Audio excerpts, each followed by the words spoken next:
Hey everyone, you're listening to Handy at the Shandy, a Las Vegas podcast. I'm Table Games James, and I'm joined by Boring Jack and Adam the Fraud Bauer. We lost an influential person to the Vegas podcasting community last week.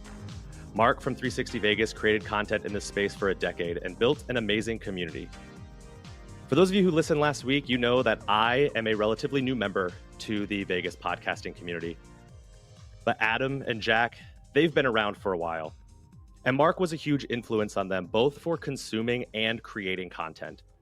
So what we're going to start this week's episode with is both of them talking about how Mark influenced them in this space. So I want to open the floor up to Jack to begin the first part of this episode. Yeah, I think the number one thing I thought about Mark is that everything about him was infectious. Like, he could take things that he was interested in and somehow turn them into things you were interested in almost effortlessly. Like, his love for Vegas history, I think, is perhaps the biggest example of that. Mm-hmm. Like, I mentioned the podcasts I first got into, like 500 or Adam's podcast or Cousin Vito's. At no point listening to those did I think I'd be interested in like Billy Wilkerson and Circus or Jay Sarno or stuff like that, right? He took things like that were what he deeply cared about, and he turned it into something you would deeply care about. And it's not just his love for Vegas history that's infectious. It's his love for just random Vegas things. Like, he opens the show every week with a section called Random Vegas, but I don't just mean that. I mean, like, the photography of Vegas, old and new. Like, he has you interested in looking at these pictures of Vegas in ways that you wouldn't have thought to care about. Even just like more like tchotchke things. Like, it's been a few years since it's been brought up on their episode, but like the moonshot.com, like t-shirts, the like vintage Vegas t-shirts and stuff, I still shop there. I bought an order from them in like March and April because it was something he loved. He loved seeing this old Vegas stuff get new life in the form of these kind of like cool retro t-shirts. And he said, you know what? Everyone else I show it to is going to love it too. And we do. We just eat up everything that Mark would put down. And I think that was one of his greatest qualities, is his ability to make everyone else an enjoyer of the things he enjoyed. And I think the second thing I was going to say about him is that kind of being infectious goes hand in hand with, but it's not the same thing as being inclusive. And he was a friend of everyone, and he made sure that everyone felt included in the things he would do. And I think actually kind of the best example of this is the little disclaimer on their trivia segment at the end of their episodes, where he says, hey, this isn't about us competing on the podcast for who can score more points. And it's not about us showing that we know more than you, the listener. It's about us all being part of the same experience where we're all playing the same game at the same time, and we can all take enjoyment in it.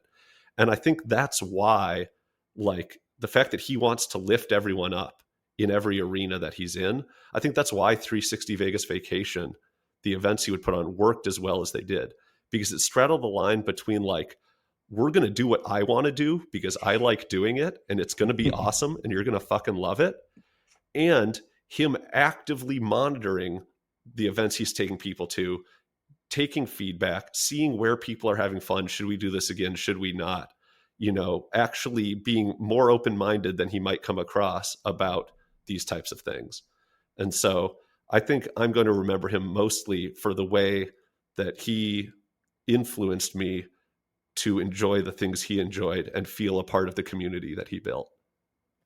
Jack, how many 360 Vegas vacations did you end up attending? Just 2. I went to my very first one in 2021 and then again this year. Yeah. And I mean, thank you. I mean, you're the reason why I ended up going this year, and meeting the entire crew and starting to listen to that podcast. I actually had not listened to 360 Vegas until you were like, you should come to this event. It's amazing. This is an amazing community. And that was the time that I joined the Discord and started getting involved, and that was just a couple months ago. So yeah, that was the one I went to. Adam, let's throw it over to you. Yeah, I mean, it's very similar to Jack. It's funny. I remember being at one of the 360 or the Vegas vacations and him just like sitting back, and it like he wasn't active in whatever was going on. I think it was a craps game. I was standing back a little bit too. I was waiting to buy into the table. I'm like, hey, are you going to get in? Should we make some more space? And he just said, no, no, no. I'm just kind of enjoying watching what's going on. And he really did just kind of love taking that in, seeing all the people that he got together. And it was just a really cool thing. But I first got to know him when I started doing content, which was in about 2014 or so. I was looking to make a career shift from teaching to doing like copywriting and content creation, content marketing. And my practice was just doing Vegas content because that's what I liked. I wrote a tweet about it, and there's so many words you could say about Mark, but we don't have the time. To what Jack said of him just kind of wanting to lift everybody up. I mean, that was my basically first interaction with him, was him reaching out to me, complimenting me, and that just kind of got the ball rolling. And that was in very early 2015. So it was just a few months into me doing what I was doing, not really knowing if I was doing a good job. I was getting some feedback and stuff, but him reaching out, you know, asking me questions. So it wasn't like, "Hey, you're doing good. Let me know if you need help." He would like actively ask me questions too, like what I thought about podcasts. It's like he had already been doing it for years at that point, but he was like showing an interest in me. And what I got from my interactions with Mark was that like it's funny because I think originally I thought maybe he would be abrasive or brash or whatever, because he had a bold personality. There were a lot of bold personalities back then. And I think I completely misread him like originally when I started listening to his show. But he was just nice, like, and he was nice to me. And what became very clear was that he wasn't nice like he had to remind himself to be nice or that he should be nice to other people. Like he was actually just genuinely a nice person. And from what I gather, from what I'm seeing, everybody else's responses over the last few days, like he was just kind of nice to everybody, which is, I'm very lucky to have that experience, especially when you start doing content and you want to take it seriously, to have someone like Mark who is so passionate about it, not just Vegas, but like the whole process of getting things out there, hoping people enjoy it. To have him kind of be in your corner and lift you up, again, especially early. There were a few podcasts that did it for me, but Mark was certainly notable.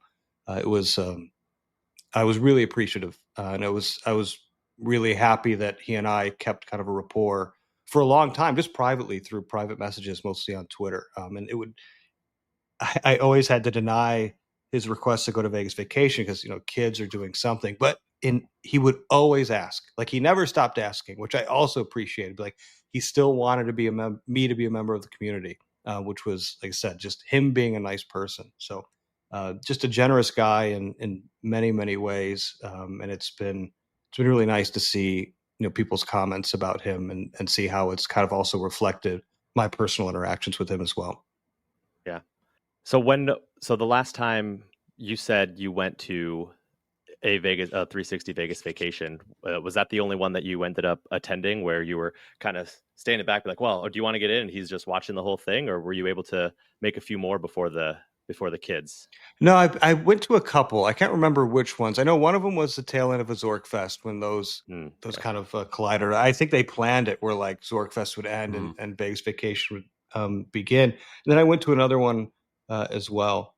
But then also I was lucky enough to see him in December on the trip. James, you were there. James, you were there for like 2 seconds. But again, it was one of those things where he and I kind of knew that whenever I was in town, and this is the thing, whenever you go to visit a town, somebody who's there, like you can never actually meet up, but you always say you will. But any time that he saw on Twitter that I mentioned that I might be in Vegas at a particular time, he would reach out and say, if we can make it work, let's make it work.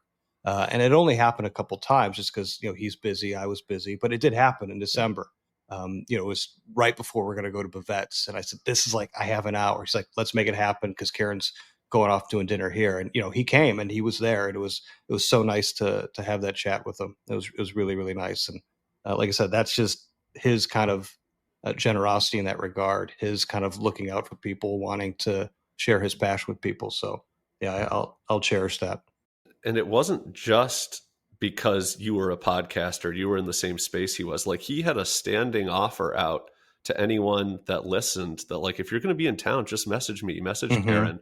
We'll go get dinner with you. We'll get drinks. Like there are random listeners that it was their first, 360 Vegas vacation they had been to, and they got to go get dinner with like Mark and Karen in a group of like 4 or 6 or whatever later on. So he at no point, is only reaching out to people that are close to him, or only, it goes back to kind of like the inclusivity thing I was saying. Like, he made everyone feel like they were one of his good friends. Mm-hmm. So that was right before Bavets in December. So, Jack, did you offer Mark any Malort? I thought that's a good question. I was probably remiss. No, I didn't want my friendship with Mark to be in any way affected by Jack's terrible liquor choices. So no, I think I swatted it down, even if he was going to try. But Mark had a great sense of humor. I think he was, I always had a fun back and forth with him. Very sarcastic, self-deprecating. It's always kind of fun to meet someone who has kind of that similar sense of humor and enjoys kind of going back and forth, kind of gently ribbing each other as well. I'll always remember that fondly too. Yeah. Well, thank you both for sharing how Mark was influential to both of you in this space. So yeah.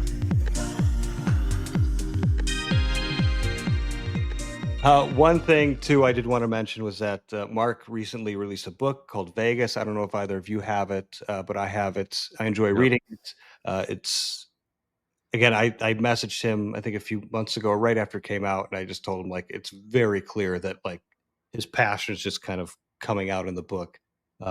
So yeah, again, go check that out. I know it's on Amazon, but I do want to talk now, and thank you to everyone for sharing your memories of Mark on Twitter, and I've seen him on Facebook. I've even seen it on Reddit as well, sharing your memories of him too.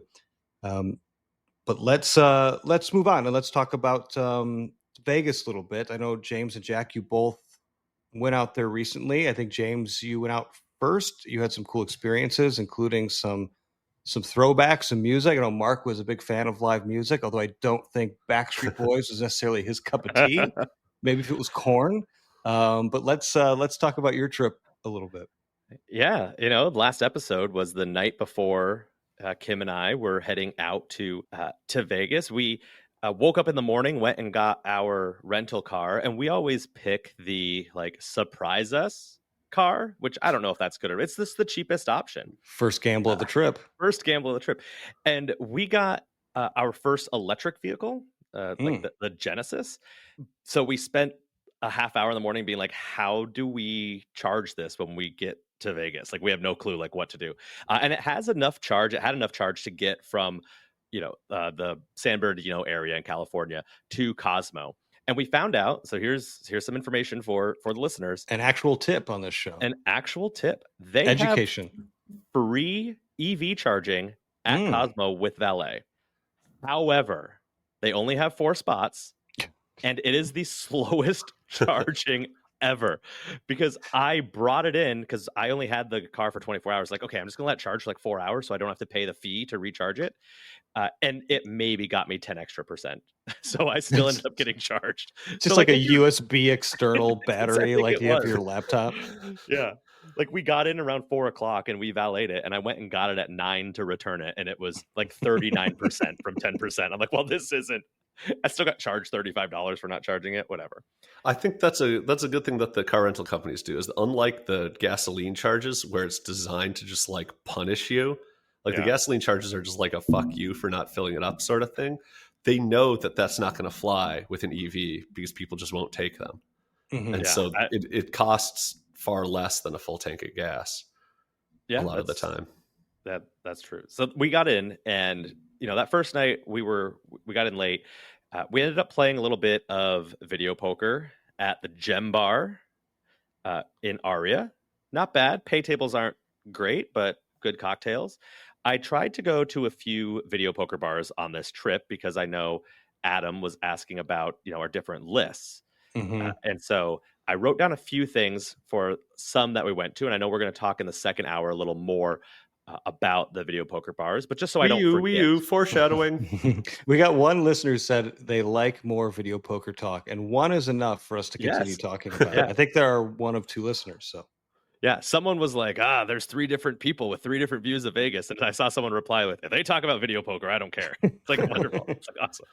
So at Gem Bar, the only thing I really cared about is what's the drink system. Like Jack wanted me to look at every single The every spreadsheet single was odd, every Well, single game. don't back out of it, Jack. It was robust. that's what I want to do. I want to Correct. look at all those No categories. one else wants that.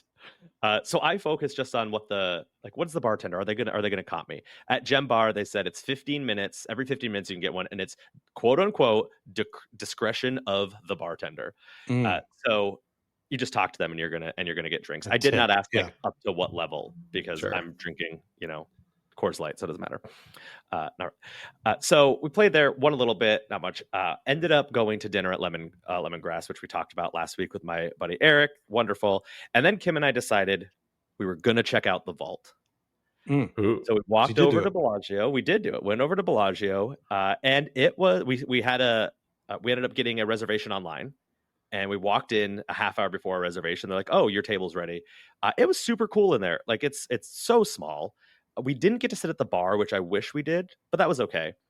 They bring you out appetizers of sort, like one of their drinks, a really small shot of the drinks, which was super nice. You also get small little snacks, like candied walnuts and some other stuff, and then you pay $65 to $70 per cocktail. Yeah, this is the triggering alert for Vegas Twitter right now. Or if you post something that they might think is overpriced, you're going to get a flood of comments. Yeah, I mean, we like I said last week, we spent $150 with tip or whatever, but we spent an hour and a half, almost 2 hours there hanging out. It was our first night in Vegas. We were both dressed up. I know in a future episode, we're going to talk about dressing up in Vegas and how Jack wears a t-shirt no matter what he does, except for I wear no shirt. Yeah, Adam, you should see his biceps. I wouldn't wear a shirt either if I looked like Adam.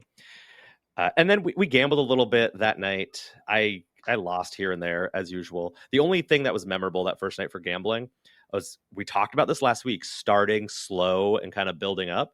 And Kim was like, I'm going to do that. So she's playing nickel video poker, 3 lines, Ultimate X. So whatever. I don't even know what that is. I don't even want to do the math, but it's not a lot. It's $1.50 a spin. It's $1.50 a spin. That's standard. Has no multipliers. And so it's only technically 75 cents a spin if you're thinking of payouts. And she gets Delta straight flush. Whereas like later on, so that's $37.50. $37.50. Yeah. Right. Wow. That's great. Great job. Bummer. So that's my fear of because I haven't had a Royal yet. Like I cannot play nickels. I can't play anything below quarters because it has to be a hand pay. Like I can't go out like that. Well, I mean, that's the only Vegas. I've had 2 Vegas Royals. Both of them were on quarters, so it was only $1,000. Not even only. Well, I mean, not even a hand pay. But wait, you kind of skimmed over the vault really quick. Hang on, so the drinks. What did you get? I can dive into it if you want. Yeah, we're going deep in the vault because this is something like we just talk about video poker all day, but you actually went and did something. So we should probably focus on it for at least one more minute. Hey, I will. And this is definitely not me stalling to look up exactly what drink I got. Also, at the vault, they bring you a Jello shot.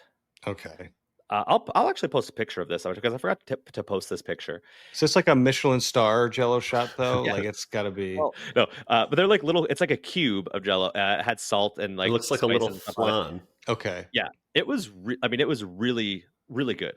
Complete opposite of a Jello shot I will talk about later in my trip report. Wee you. Foreshadowing. We ended up getting Liberty's Torch, which is $55, and Vapor Trail, which is $60. And I have those if you want to hear a little bit about each one of them. I'm not sure if you want to. I'm going to read some of it.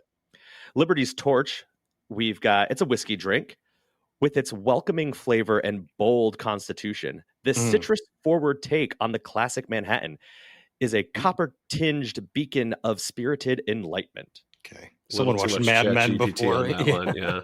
This was really cool because they came out, they had the torch, and they lit a bunch of herbs and whatever, a bunch of stuff on fire, and then put the glass on top of it. It was a whole show.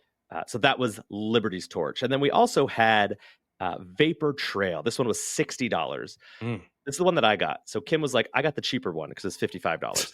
Oh, also. I didn't take a picture of every page in the book. There were a few like $30, $35 cocktails. I don't know if those are new because I really thought that like the cheapest one was $50, $55, but they do have a couple that are in like the $30 range. My guess is they've added it recently They probably due added to it. feedback. Yeah.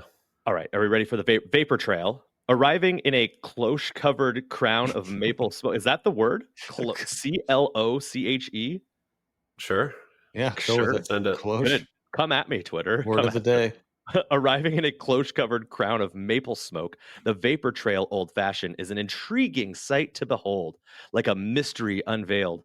The enclosure lifts to reveal an enthralling elixir, meticulously crafted to deliver a richly satisfying multi-sensory experience, Multi-sensory. which actually was pretty cool.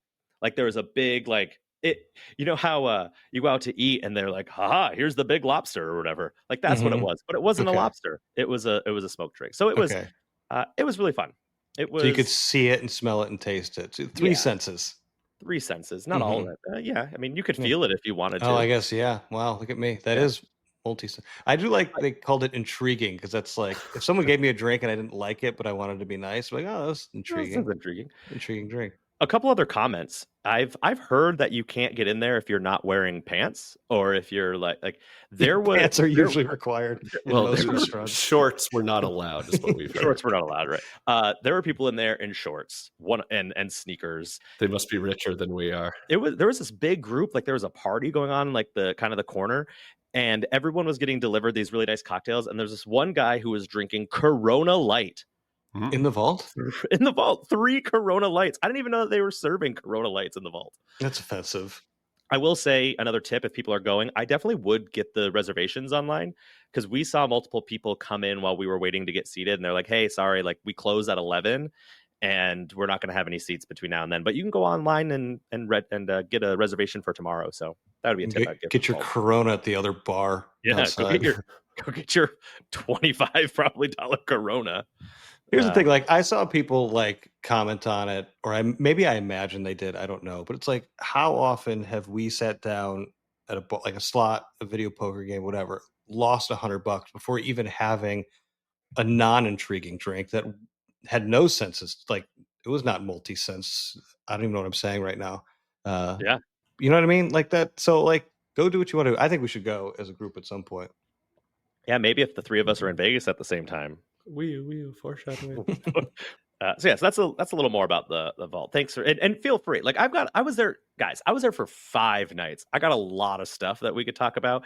If there is something interesting, because I haven't talked to either of you yet about hardly any of this. And if you're like, oh no, I want to hear more about that, more than happy to dive into it. And if I go in depth on something that you don't want to hear about, like watching Elf at the pool, then you can tell me just to speed through it.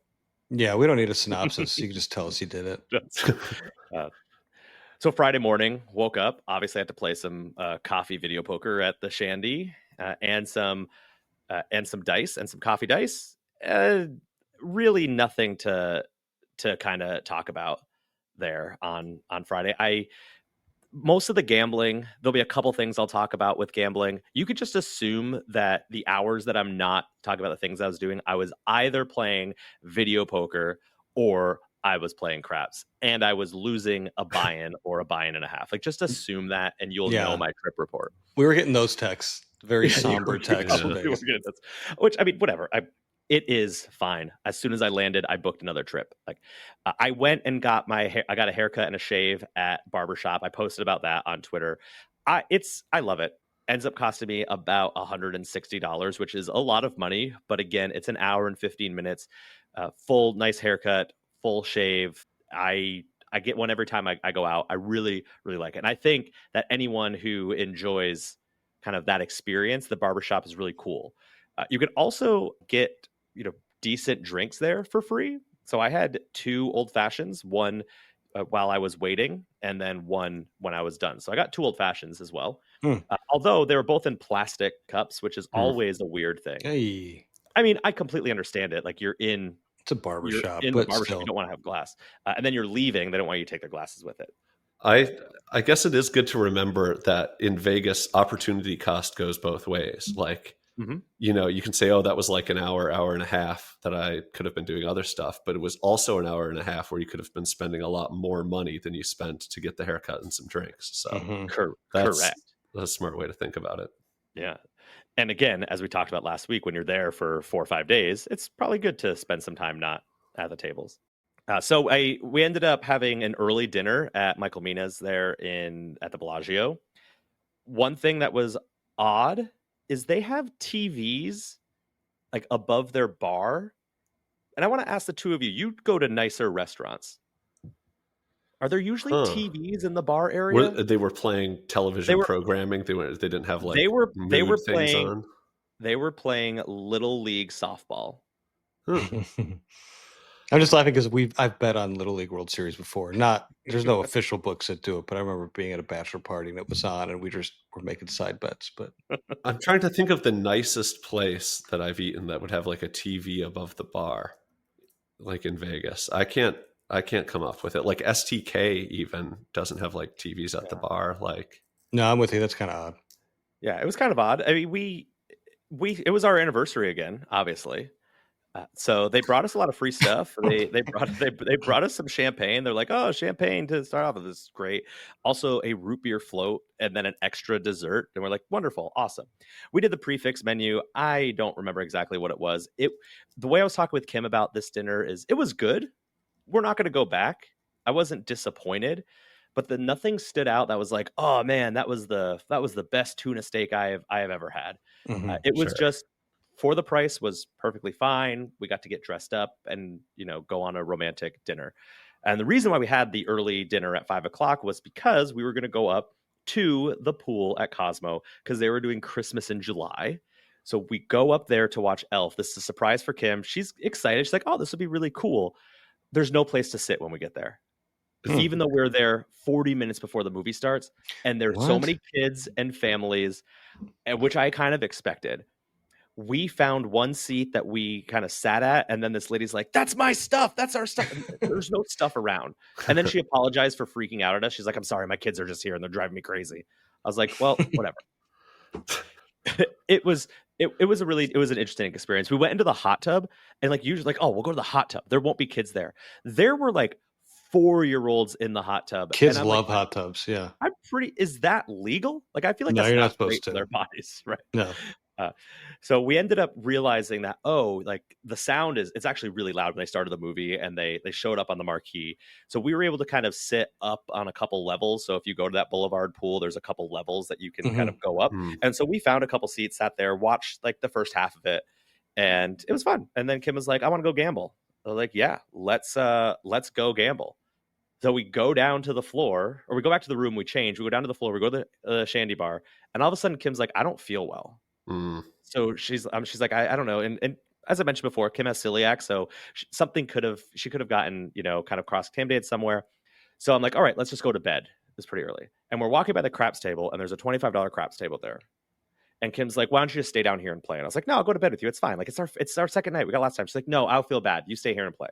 Well, $850 later that I lose, I finally go to bed like 25 minutes later. And I'm like, Kim, I told you I was going to bed. So first, I can't believe she cost you all that money. It was all her fault. What a 100%. Jerk! What a jerk! Yeah. So I don't know, anything from those first 2 days that stick out that you have questions about. No, I think the vault sounds like a good experience. One of those like, yeah, this is unique. There's like so many little like speakies and stuff that like I feel like well, maybe there's a segment alert for later on that I feel like I've got to check out and branch out a little bit more. So it's cool to hear, because I know. Like, I think Vegas Vice has brought that up before on Twitter, where he likes it there as well. Yeah. He responded to a couple of my photos like, yeah, I love it there. Saturday is when we started our kind of concert going, which, was so much fun.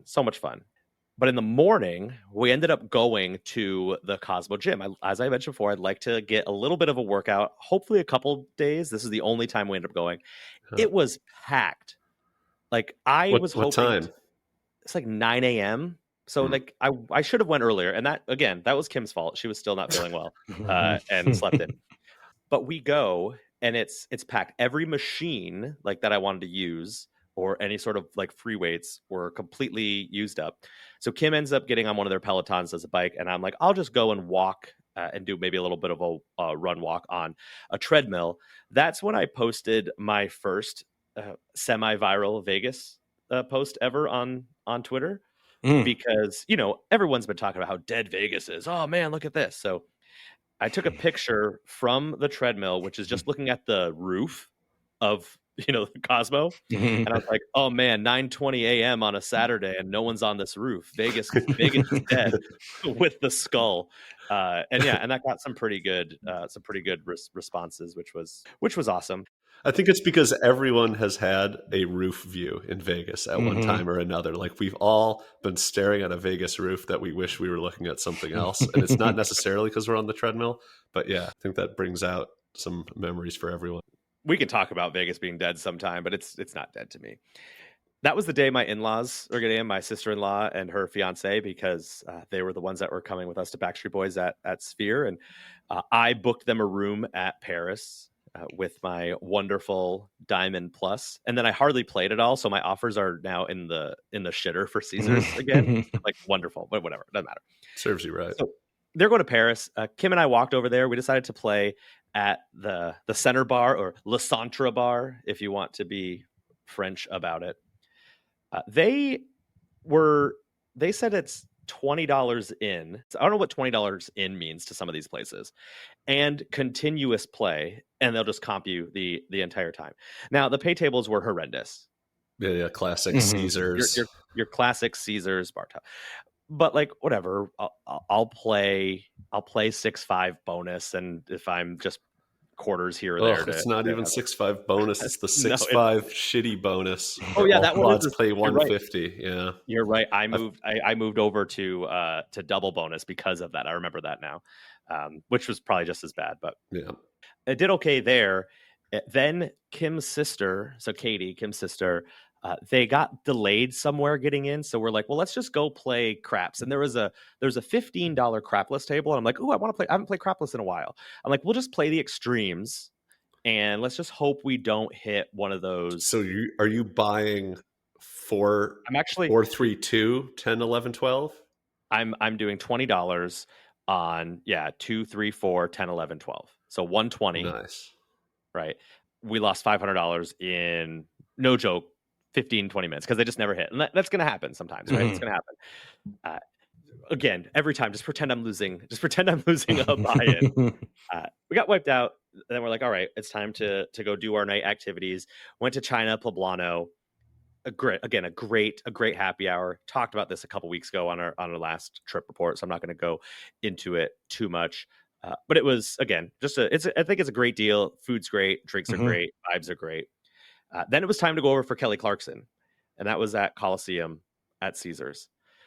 Decided to stop by the video poker bar at the Caesars Sportsbook, and basically the same as Paris, right? Same kind of games, same kind of payouts. I like those seats, though. I think if you were going to sit and be in view of a sportsbook, I think the only better place is Circa. Those machines are probably second best after that in terms of your ability to sit, play, get comp drinks, and watch the big screen. And they comped us high noons, both places, which that's a great drink to have during the day.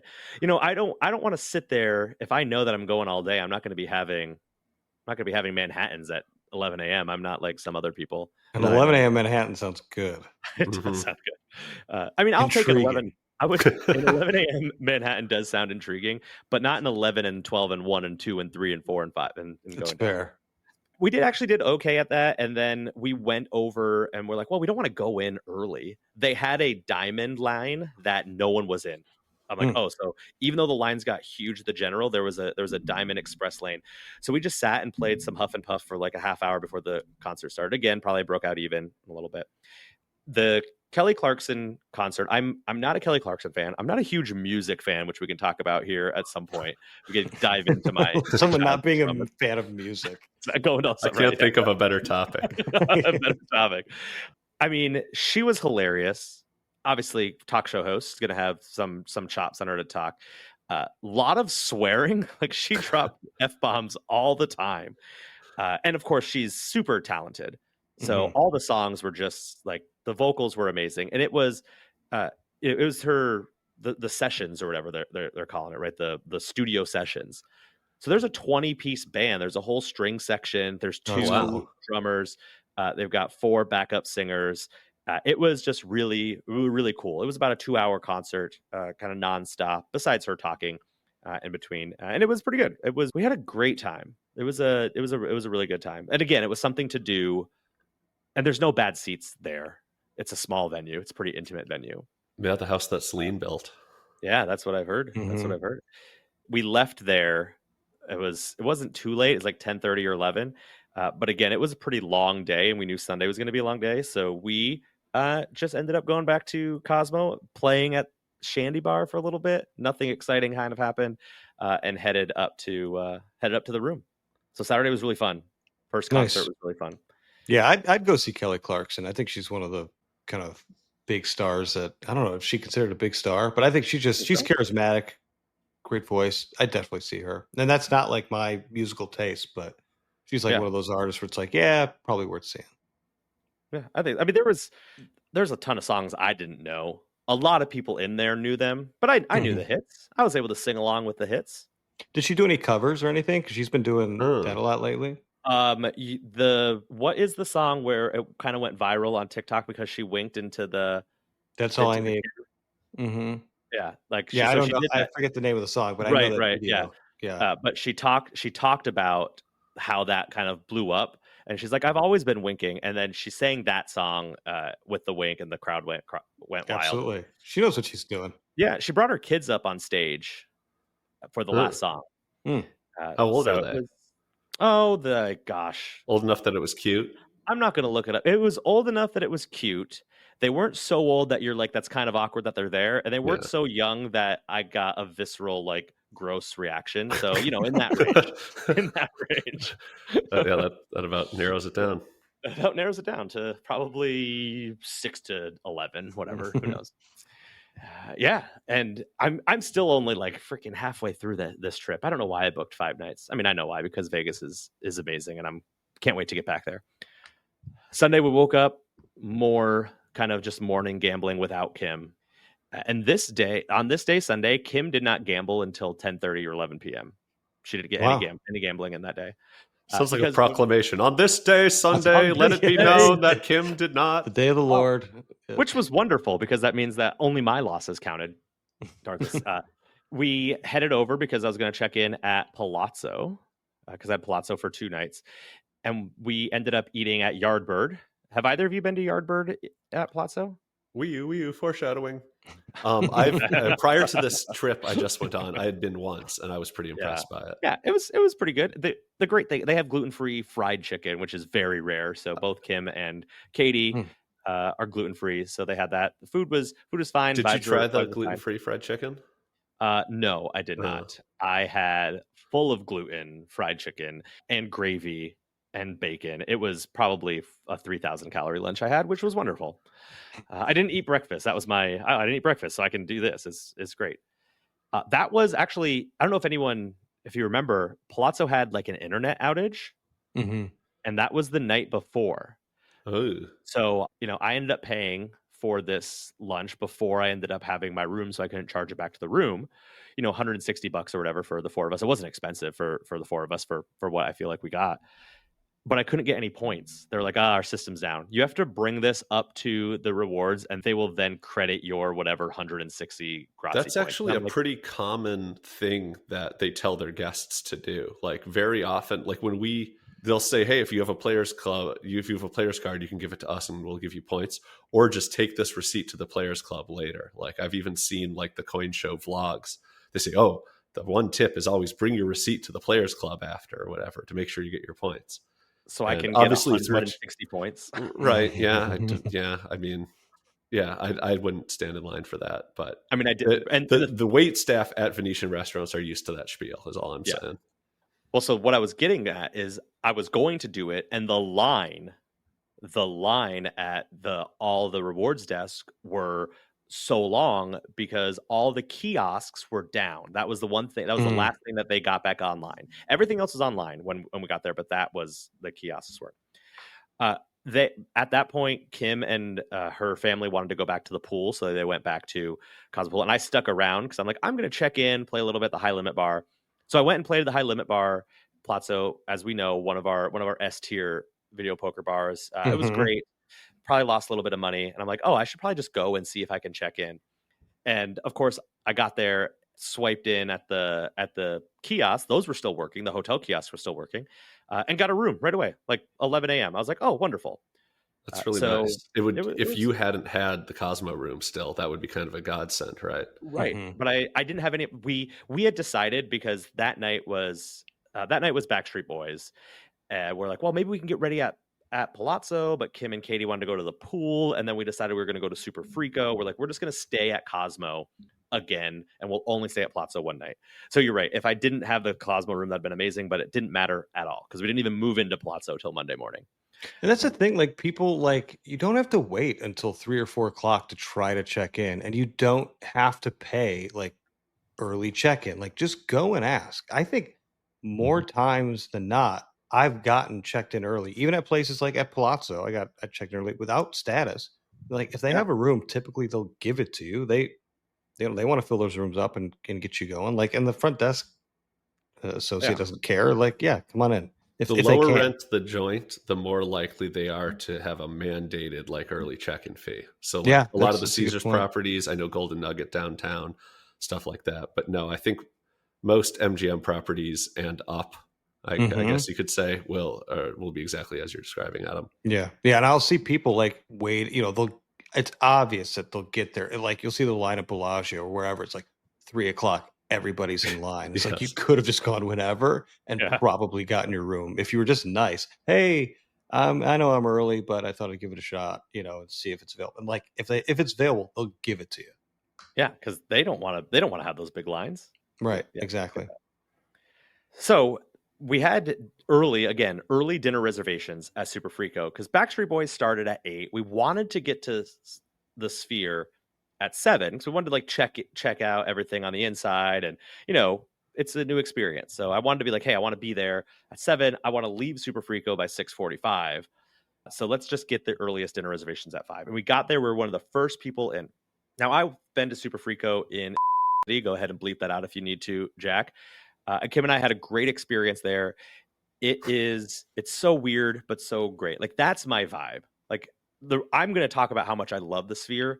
And it was not the Backstreet Boys music. It wasn't the song. It is a unique and kind of weird, trippy, artistic experience. And that's my vibe. That is 100% my vibe. And Super Frico is that. So the vibes of Super Frico, amazing. Loved it. They have random characters that walk through the restaurant. That there was a cow that was twerking. There was an alien. There's all this weird stuff going on. That feels like so not my vibe, so I appreciate that you like it. We should go. Except for, remember, Jack, when we were downtown and we had that waitress who was talking the whole time? Yes, at Esther's Kitchen. I had a similar experience here, except for he didn't talk the whole time, but he was just so chatty and everything was so slow. We did not even get our drinks for 45 minutes. We had not ordered our food yet. It was packed. It was busy in there, and he had a couple of big tables, but for some reason, like we just were the table that was not getting served. And did you let them know, like, hey, we've got a show, so we kind of have to? So we did. Yeah. When we got in there, what do you got to do? We're going to Backstreet Boys. I'm dressed in all white. Man, you weren't fucking kidding about the all white. Like when I was at Palazzo most recently, it was just a sea of I don't know, very strange. It's white outfits and white people. That was the only thing that was that's blending into the background. Exactly. And so, that Kim and I ordered a bottle of wine to split. Katie and Joseph, they each got cocktails. And, we finally get to order our food. And then the food's not coming. It's not coming. He comes back to our table. He's like, hey, it's almost out. So he finally comes and right before he's like, I promise, I don't know what's going on. It's going to be out right now. And I was like, hey, can we get the check now? Because like we got to get over to the Sphere. So if you can bring me the check now, that would be great. So that way I don't have to worry about like rushing at the end. He's like, yeah, no problem. He comes back with the check and he's like, hey, I took off the cocktails and the bottle of wine, which was great. The Wow. bottle of wine's like $160 bottle of wine. The cocktails $20. And I look and I'm like, that's great. That was wonderful. So if that's where the problem stopped, I would have been like, whatever. They fucked up and they owned it and whatever. You got your recompense. Correct. Our food comes out. Kim's pasta is not gluten-free. At the beginning, on the reservation, I put that we have gluten-free. He asked, does anyone have any allergies? And Kim was like, both Kim and Kay are like, we're gluten-free. And then when she ordered it, she's like, and I need this with the gluten-free pasta. So we know that. It comes out not gluten-free. So she has to send it back. The three of us are like, well, we're not waiting for you. Sorry. Our food is here and it's hot. Katie got the lamb. The lamb chops were cold. They weren't even like lukewarm. They were just legitimately cold. But we're like, whatever. We're so hungry. We're going to eat it. I got the steak, which was delicious. It was a delicious steak. I don't even remember. I think I got the filet and it was really good. So like that was fine. But we all eat all of our food and then wait. And like 5 minutes later, Kim's finally comes out. She scarfs it down. Now the waiter came over and was like apologizing again. And I just looked at him and I was like, and I'd already signed and paid. So it's not like I'm going to complain to get anything else out. He's like, is there anything I can do for you? I was like, because we had already finished our wine. I was like, can you get her a glass of wine to have with her dinner, please, on the house? And he was like, oh yeah, sure. No problem. Which like, again, I think he did as much as he could, but it was just like over and over, everything piled up. Now, at the end of the day, we went downstairs at Cosmo, got a cab, and we're at Sphere by like 7:10. So like not a big deal, like 7:50. Like, you really, like I think you've oversold this a little. No, I mean, a little bit. There. I've been itching to ask what time it is during some of these right. No, infinite delays, but we got seated at 5:05, and I think we left at like 7:05. So we probably got there at like 7:30 because it didn't take long at all. He's extending it now. Actually, it was 8:45. Actually, we didn't get there till midnight. We missed the whole concert. When you're hungry, time is just it was make sense. So I should next time I'll do timestamps for sure. I'll text you all with timestamps. I mean, I get nervous about that type of thing for no reason. Like even if I don't have a hard obligation of where to be, if I have in my head that I want to be there at a certain time, all of a sudden that's the time I have to be there, or I get like weird about it. And my friends don't like that about me. I can't imagine why. The Backstreet Boys experience was amazing. You know, I ended up getting expensive drinks, but it's a stadium. You know, big 24-ounce, Corona, whatever, Corona Lights, probably $22-$24, whatever. Same prices at the Vault. But probably if they had some fancy cocktails. I mean, you've got to go. Like even if you're just slightly interested in the music, they're older now. They're in their 40s. 40s are old, right? Especially for a boy band. Like they're not really dancing. Everything's a track. Like there's no band out there. Everything is just a track. I don't even know how much they're actually singing, to be honest. But the visuals are just amazing. Love the visuals. Right before we started, Kim came back because like I gotta go to the bathroom. And then she comes back with 4 Jell-O shots. So they sell Jell-O shots, but they're pre-packaged in like a little it looks, if you were to go and get Jell-O, it's like that, only in a small like you have to peel the foil off and peel the foil off. Well, that sounds satisfying. It was probably the most disgusting thing I have ever had. Do they sell those on Spirit Airlines, right? They got like the buzz balls and the Jell-O shots. That's what it was. Horrible. Gosh, I wouldn't wish that on my worst enemy. I would not. I've got a particular liqueur from Chicago that you should try. What I'm saying is, if you go to the Sphere, please do not get the Jell-O shots, or maybe you like them. I don't know. We ended up walking back to Palazzo, and I wish we would have done a little more scouting because there's the walkway. I wish we would have found that, because what we did was we just kind of went down to the main level and was like, oh, there's a door. We'll just walk back to Palazzo. It wasn't awful. It's a long walk, and it's even at 10 p.m. it's not the coolest in Vegas. So I wish I would have found the walkway that spits you out right into, that Venetian near Palazzo the area. convention center, right? Near the Mhm. convention center. I, Yeah. I find it really odd because they don't direct people that way to Mhm. go to the Sphere from Palazzo. I remember seeing a big sign overhead kind of near the Electra bar, which is kind of Mhm. like the on casino floor lounge club bar that some of these casinos have. There was a big sign there that said all Sphere access outside via Sands Avenue, basically. Yeah. Which is weird because you would think that they would want to market the fact that they have the exclusive casino to Sphere access. Yeah. I wonder, it It's goes just got to get through too the crowded or something. I don't know. yeah, it goes through the convention spot, right? Like it goes kind of I through that think area. so. So I wonder if they're just having problems with people either trashing it or restroom use. Who knows? I wish we would have figured it out because we saw people going through that area and we were outside walking. Again, it was fine. It's a decent walk, but I'm not taking an Uber, a surge priced Uber from Sphere to Venetian. I would definitely do that. Probably would. So yeah, we did. We spent time in the high. We spent a good amount of time in the high limit room, just at the bar. It was empty, or there was enough spots for both Kim and I to play. Nice. And it was the same. It was a bartender that I'd seen before. I don't think it was earlier in the day, but a former trip. So we were talking. I got 2 cocktails. Kim got 2 nice glasses of champagnes, and we got a cocktail for each one of like Kim's sister and her fiance. And they were like, "Oh, that's fine here." So I just like left, whatever, $20-$30 worth of tip. And this is like the second or third time I've been there. And like, if you're just nice to them and you're chatting and you're playing, I mean, playing As long as $15 someone's full, playing, right? they're gonna comping give- everyone. yeah, which is great. Which was super nice. Yeah, we shouldn't talk about this too much because I feel like there's not enough spots there. Oh no, and I'll get to that on Monday. Our podcast isn't popular enough to make a difference, but between us and Crap Vegas, I'm a little worried that more people are going to be there. Yeah. Yeah, that's like between us and Kelly Clarkson, we're selling out the Coliseum in Vegas. Exactly. Yeah. Mm-hmm. For sure. 100%.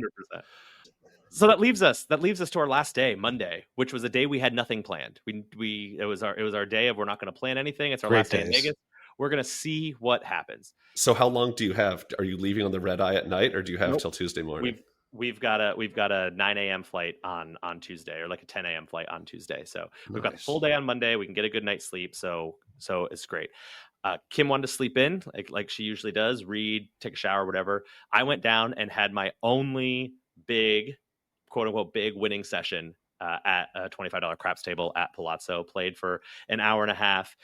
Ended up about $1,400, which was really good without hitting the all tall small. I did play all the all tall small when I was at this table, 5 on each. We hit one side twice, and both of those times we were 1 away from everything. And one good roll, like one roll that I won most of my money on. I had everything pressed up because I had started with come bets, and then when things are going well, I had moved to like, okay, let me put $30 on 6 and 8 while I also have some come bets up. That's just smart gambling. Yeah, just start gambling. And so it was going well. And as we all know, which we'll talk about probably in yours and any of our future trip reports, there's always like that. Oh man, if it was just if they hit the 10 one more time, it would have been $800. If we would just rolled a 3, it would have been great. But yeah, so it was a good session.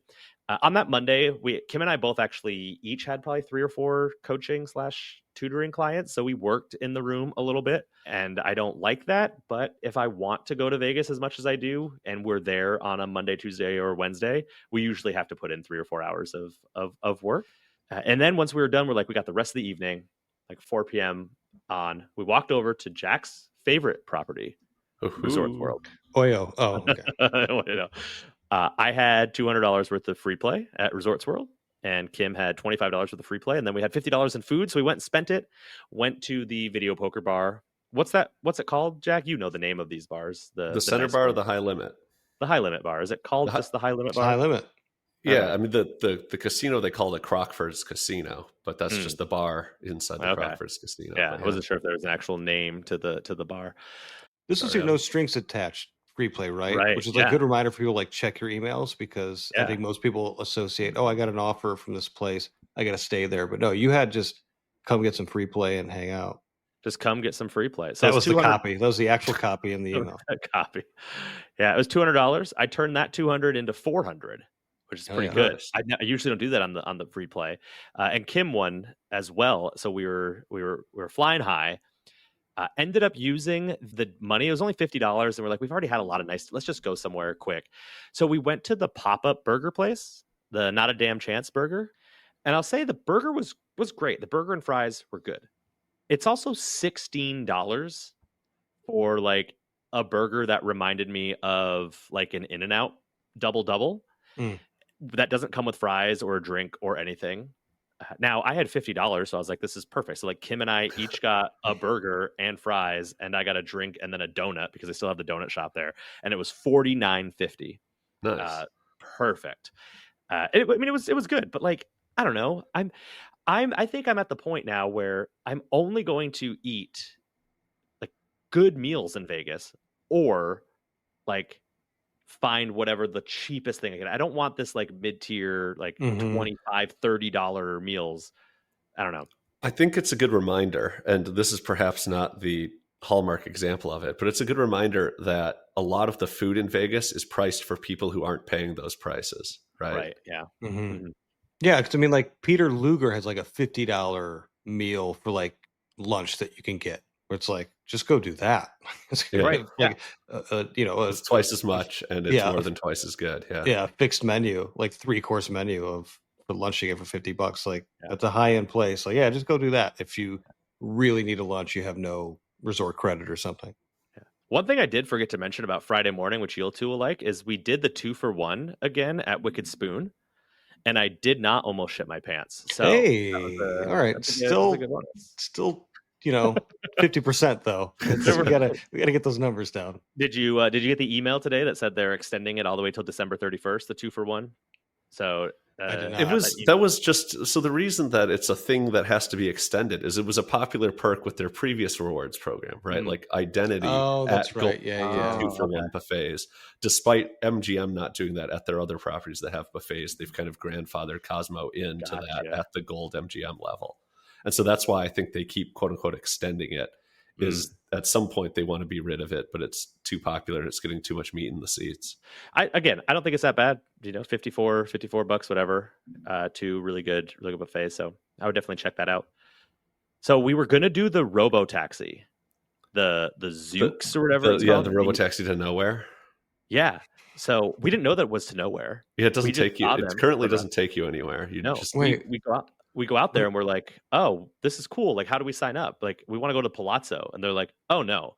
You can either take the small little drive around the casino, or you can go like down the strip in like a big loop, which is like 30 minutes. And I was like, sure, why don't we do this? And Kim's like, no, I want to go back to the Palazzo and gamble. Well, thousands of dollars later, she wishes that we would have done the Robo Taxi because I took in San Francisco, I took a Waymo just for fun, but also to get where I was going. Right. Like, it wasn't just for fun. Right. No, it probably would have been dumb to do, but also would have given me something to do. We just took a cab back to Palazzo, and this is going to go to Adam's point earlier. We walk into the high limit Palazzo. The bar is full. No. So we're like, okay, fine. Kim wanted to play the Huff and Puff that has the diamond wheel. And I'm like, okay, we'll put a few $100 in there. Put $300 in there. I don't think we hit a single line pay. That game is brutal sometimes. It's brutal. It is volatile. It's brutal more often than you shit yourself after having Wicked Spoon. Right. So way more than 50%. So we're like, all right, we go back into high limit. The bar is still full. So we decide, okay, let's go play some video poker at the bar, the center bar there. I don't know what it's called. I think Jack will know the actual name. Just outside the high limit bar. There's I think I said this last episode, another episode, like there is no bigger drop off in video poker bars than that bar, high limit to that other bar, like just a few steps away. We foreshadowing. I actually was a big fan of that bar, the main Palazzo Casino bar this trip. It's called Bar Luca, and I will not stand for this slander. At least, okay, we'll talk about it later. Then. We didn't have a good time, but also the only 2 spots were like all the way to the end where like the cocktail waitresses come and get drinks and Yeah. take them, and that was where all like the garnishes were. Yeah, And you've they got to must have like been pass them the sitting there. supplies. Yeah. Those garnishes must have been sitting there all day. It smelled like just pure vomit. I'm And with I'm you, like, James. Kim, we need Yeah. to leave. This is one of the worst. And Screw that bar. it does not help that I didn't win. Shocker. But another thing. My wife, Kim, is really right now into red Zinfandels, like a red Zin. Okay. And it's not that popular of a wine, especially at Center Bar Paris or sort of, Sure. but she asked for it at every bar and no one ever had it. I'm going to get Vegas Advantage to do a Red Zin Red Zin, inventory too, for us, sure. a survey for us. Yeah. Sign up for their Patreon. Yeah. So we decided to leave, go back to the high limit, bar still full. So now I'm like, to be clear, for the bar to be full there have to be 6 patrons at it. Correct. And for it to be too full for a group of 2, there only have to be 5 people there. Right. So, but we were willing to play together because that's what we ended up doing. Like, well, we'll just go and we'll find something to play in the high limit room video poker that has good odds that, maybe we can throw $500-600 in and won't get completely crushed. And there's not a lot there because we could have went out to the floor and found something, but we played $3-line dollars. That's what I was going to say. That's the cheapest I've seen in the room. Yeah, in the room, dollars. It's $3-line dollars. But we could have done the whole not do super times pay, so only played 15. But we did $18. Didn't hit anything great. Lost most of it, and then finally got to the high limit bar where I did okay. I still lost, but Kim, like, she doesn't gamble that much. She like put $100 in and was just playing one single line dollars, which $100 isn't much, but you'd hope to last for a little while. Lost it. Lost a second 100. And that's when she said, I'm going to bed. Our last night in Vegas at like 9:30 p.m. No Red Zin in hand. Do they have Red Zin in there? They did not. But she likes champagne more than Red Zin, so she's just drinking their champagne. So she went upstairs and had what she called a sad girl bath. Yeah, I love that term. I've done that in Vegas. Yeah. Yeah. And she's like, stay out as long as you want. I was like, great. So I played there for a little while, and then I was like, you know what? I'm going to go see what else is available. There was a $25 crapless table, and I said, I'm just going to take my last $1,000, and I could have went for more, but like the last $1,000 that I had brought that I was willing to lose. I said, I'm just going to play here, see what this takes me. If I lose it, whatever, it doesn't matter. It's my last night. I played for 3.5 hours and lost $400, and it was the best time I had. I loved it. It's a good session. Yeah, good session. There, I want to tell you guys this. I'm going to end on this. I don't know how much of this I sent over to you guys. I'll send a little bit. We're rolling. Things are going fine, whatever. This guy comes in. He puts down $1,000 in the middle of a roll, whatever. I don't care. There's only 2 people on the table. Not a big deal. He takes it. He throws in 400. He says $400 horn and puts $600 on the field. And I throw a gambler. I think I throw an 8 or something. Right? Like he loses it all. So then he asked the pit boss, like, I need 2,000 marker, please. And so they quickly check him out, 2,000. He does the same thing. 4 + 6. 4 + 6. I whatever, doesn't win for him. He does it a third time. These multiple marker guys, it's like that annoys me. Like the buying an overall, like whatever, but like. Right. Yeah, he loses it again. So then he asks for a second marker. So now he's down 3. He's down $3,000. He asks for a second marker, and they have to like do a little more work. They don't just cut it out for him. So they send the dice to me, and what happens next is I throw aces. Man, which was great. So he buys back in. He starts doing the same thing, and then I actually hit like 3 horn numbers in a row, and he goes from being down 3,000 to like up 8,000. Okay. And it was kind of nuts. The dice then go around to him. He throws, has an okay roll, and this guy next to him ends up this guy was so high. He played a great crapless strategy. He must have been in his 20s, and he was hitting a vape all the time. And he would do he would do $35 on 2, 3, 11, and 12. So he would give 140. He would play the extremes. If a 3 or an 11 hit, he would press his 2 or 12 by, I think, 35. I think he'd go to 7. I'm not sure exactly what numbers, but he would press that. If a 2 or a 12 hit, he would parlay it on there. So if you hit 2 aces or 2 12s, he wins a good amount of money. He's going for broke, yeah. He's going for broke, right? Which did happen once, but it was good. So this guy, this probably coked out guy who had just spent all this money. He's an older gentleman. He must have been in his 60s. He starts like chumming up with this guy, and then he starts saying, "Hey, $400 horn, $50 horn for the dealers, $50 horn for my buddy here to my left." And so he should have been nicer. I know. And the guy hits a couple. So he starts just giving him money. He's just racking this money.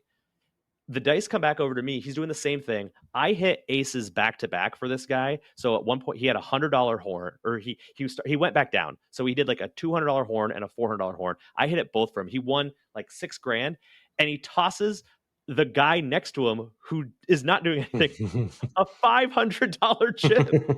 And I'm at the other end, and the dealer's looking at me, and he's just like, "You think he'd give you something?" And I was like, "God damn." Like, it was the only time that I've ever maybe should have been tipped. And you know who I blame for this? Kim. Kim. Yeah, because if Kim was down there, being all pretty like Kim is, he would have 100% I've given us some money. At the end of the day, he busted out, obviously. But it was a very interesting evening at the craps table. And the next morning I woke up and, I licked my wounds. Still had a little bit of cash left over, a few $100. Did not play at all the next day. I did not even play at the airport. Sometimes I'll throw a couple $100 in a video poker machine at the airport. Was just like, it's time to go. It's time to go home. And then I'm sure in our second hour we'll talk about the trip that I booked as soon as I landed. Whew. Gosh, that was an hour. That was a good first hour of James. It's a good hour. Any last questions the two of you have on my outstanding 5-night trip report?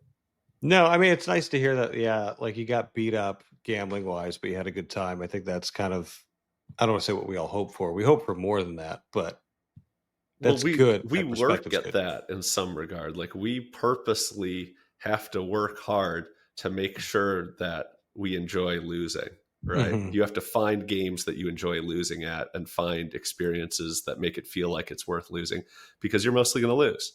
And so, yeah. And then you just got to do the mental gymnastics. Yeah, exactly. A testament to all of our hard work and flexibility.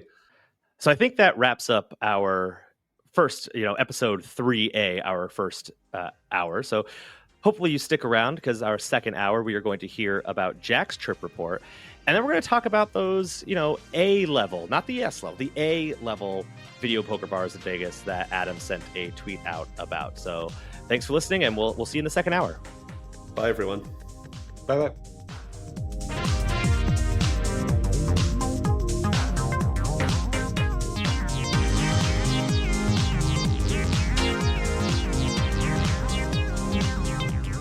The Vegas podcasting community lost, a big member. Like, don't say big member. Yeah, it's too much of a euphemism. He would like that euphemism, though. I'll be honest with you.